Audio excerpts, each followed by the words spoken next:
बिस्मिल्लाहिर्रहमानिर्रहीम अस्सलाम वालेकुम। किदा तुसीं वधिया, उम्मीद करदी है सब खैरियत ना होंगे। आज मैं बना रही हूँ मसूर दी दाल, बहुत ही मज़ेदार बनती है और तड़के वाली दाल बनाऊँगी। इहदा जिहड़ा तड़का ना बहुत ही मज़ेदार और बिल्कुल सिंपल जी रेसिपी है मेरी और बहुत ही मज़ेदार। दाल चावल तो मेरे बहुत ही ज़्यादा फेवरेट है। उम्मीद है अज दी रेसिपी तुहानूं भी पसंद आएगी। अच्छा जी, मसूर दाल पकाने का तरीका मैं तुहानूं दसूँगी, ठीक है ना। पहला पानी नूं बॉयल करना वा, ठीक है ना। पानी इहदे विच मैं पाऊँगी, आधा किलो मैं दाल लई है, ठीक है ना, मसूर दी। और इहदे विच मैं पानी पाऊँगी, 2-2.5 मग पानी दे पा दूँगी, ठीक है ना। पहला इनू पकाऊँगी अच्छी तरह।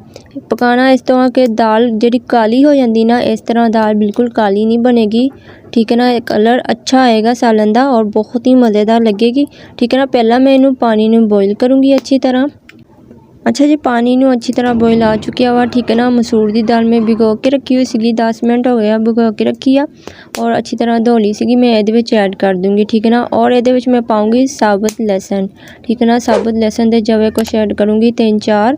और इहदे विच मैं जिहड़ियां चीज़ां ऐड करूँगी ना, वो मैं बाद च शेयर करूँगी तुहाडे नाल, ठीक है ना। पहला मैं साबुत लहसुन इस्तेमाल करूँगी इहदे विच और इनू मैं कवर कर दूँगी 10 मिनट अच्छी तरह, ठीक है ना। 10 मिनट तो हो चुके हैं, ठीक है ना।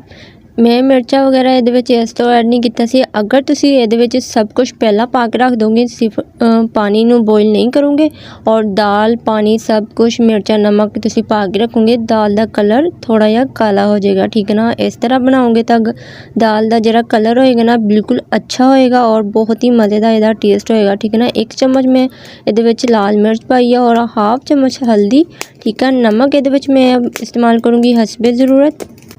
अगर तुसीं मेरे चैनल नूं सबसक्राइब नहीं किया तो जल्दी ना जाके सबसक्राइब कर दो और नाल ही बैल आइकन दा बटन प्रेस कर दो ताकि तुहानूं हर आने वाली वीडियो मिल सके। चम्मच वगैरह का इस्तेमाल नहीं करना, ठीक है ना। कवर कर दूँगी 20 मिनट मैं कवर किया, ठीक है ना। और हल्की अग ते रखिया सी दाल ते चम्मच वगैरह मैं नहीं फेरिया क्योंकि दाल बहुत देर नाल गलदी है इस तरह। और आज देखो माशाल्लाह दाल का कलर बहुत ही प्यारा आया। हुण इहदे विच मैं तड़का जिहड़ा लगा रही ना, वो बहुत ही ज़बरदस्त आ। ऑयल गर्म रखिया, ठीक है ना, घी का इस्तेमाल करूँगी, सॉरी ऑयल कह रही हूँ। और इहदे विच मैं पा रही हूँ 1 चम्मच लहसुन, ठीक है ना। लहसुन दी हल्की जी बुनाई करनी है, इन्नी ज़्यादा बुनाई नहीं करनी, ठीक है ना। जो हल्का या कलर चेंज हो जाए, इहदे मैं पाऊँगी 1 चम्मच अदरक, ठीक है ना। अदरक और लहसुन का तड़का बहुत ही मज़ेदार लगता और इन्ना बहुत ही मज़ेदार इहदी खुशबू आएगी।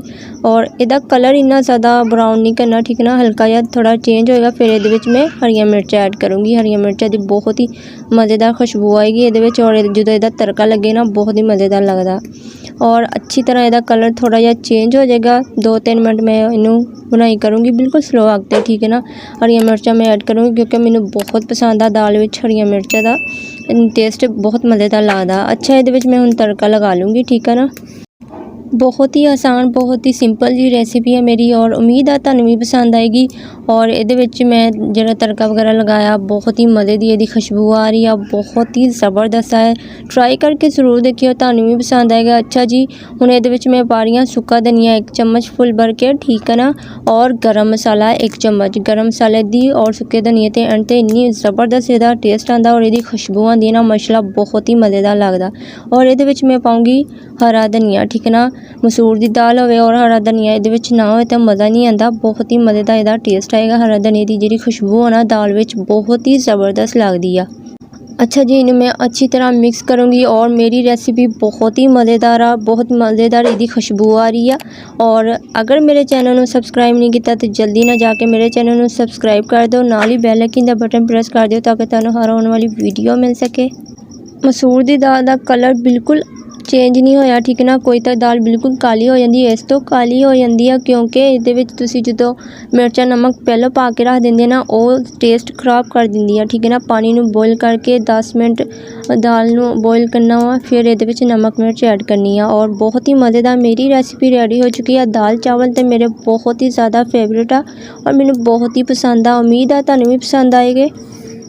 उम्मीद करते हैं अज की रेसिपी तुहानूं ज़रूर पसंद आएगी। ट्राई करके ज़रूर देखिए, बहुत ही टेस्टी और बहुत ही मज़ेदार बनती है। और मेरी रेसिपी नूं अपने प्यारे ते शेयर भी कर दिया करो, मैनूं कमेंट करके लाजमी दसियो। और अपना बहुत सारा ख्याल रखियो। असीं फिर मिलांगे नवें चस्के दे नाल, नवीं रेसिपी दे नाल। ओके, अल्लाह हाफिज़।